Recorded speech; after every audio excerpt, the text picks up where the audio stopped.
అనంతపురం జిల్లా కసాపురంలోని శ్రీ నెట్టికంటి ఆంజనేయ స్వామి ఆలయంలో హనుమ జయంతి మహోత్సవాలు ఘనంగా జరుగుతున్నాయి.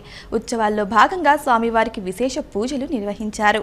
తొలుత స్వామివారి మూలమూర్తికి వేకువజామున సుగంధ ద్రవ్యాలు, పంచామృతాలతో వేద మంత్రాల నడుమ అభిషేకాలు నిర్వహించారు.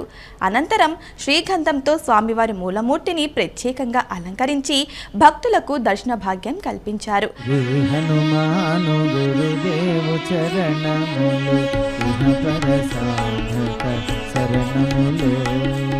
బుద్ధిహీనతను కలిగిన తనువులు బుద్బుదములని తెలుపు సత్యములు శ్రీ హనుమాను గురుదేవు చరణములు.